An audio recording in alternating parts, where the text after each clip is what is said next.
Virus शब्द सुन्दा सबैभन्दा पहिला सोचिने शब्द ह्याकिङ। भाइरसको हिस्ट्री हाम्रो लागि त्यति नौलो होइन र हामीले सुनिँदै आएका खतरनाक भाइरस जस्तै ट्रोजन, क्राइपोलकर, आई लभ यू यस्ता थुप्रै अरू भाइरस पनि छन्। ती सबैको कुरा गर्ने हो भने 1 घण्टाभन्दा बढीको समय लाग्छ। तर हिजो आज अर्थात् पछिल्लो समय नेपाली गर्ल नामको मालवेयर भाइरस भाइरल बन्दै गएको छ, अर्थात् यसको आतंक बढ्दै गइरहेको छ।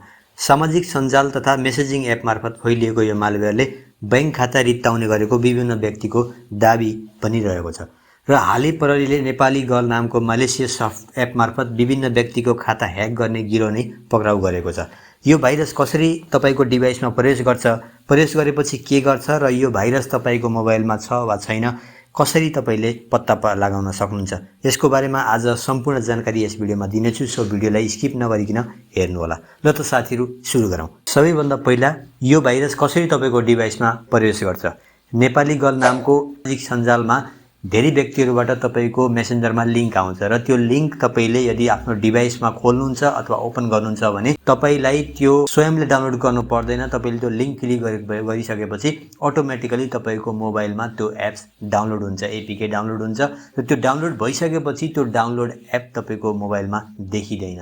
यस्तो लिंकमा क्लिक गर्दा प्रयोगकर्ताले थाहै नपाई उनीहरुको डेटा ह्याकरको हातमा पुग्न जान्छ, जसले गर्दा तपाईको बैंक खाता ह्याकरको पहुँचमा पुग्दछ। एउटा यो कारण हो।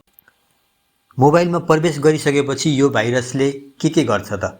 एक पटक एपीके फाइल मोबाइलमा इन्स्टल भइसकेपछि यसले फोनमा मलेसियस कोड छोड्ने र फोनको सबै प्रणाली नै आफ्नो कब्जामा लिन सक्ने साइबर सुरक्षा जानकारीले बताएका छन्।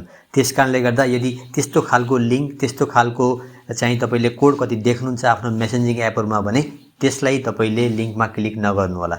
अब हामी कुरा गरौँ यो भाइरस तपाईको मोबाइलमा छ वा छैन कसरी पत्ता लगाउन सकिन्छ। सबैभन्दा पहिला तपाई आफ्नो मोबाइलको डिभाइसको सेटिङमा जानुपर्ने हुन्छ।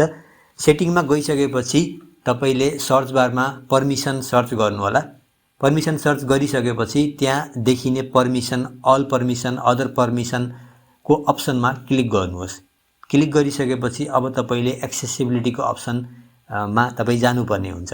त्यहाँ गएर कुन एपले एक्सेसिबिलिटी परमिसन लिएका छन् हेर्न सकिन्छ र यो तरिकाबाट तपाईले तपाईको मोबाइलमा एप्स छ कि छैन त्यो पत्ता लगाउन सक्नुहुन्छ।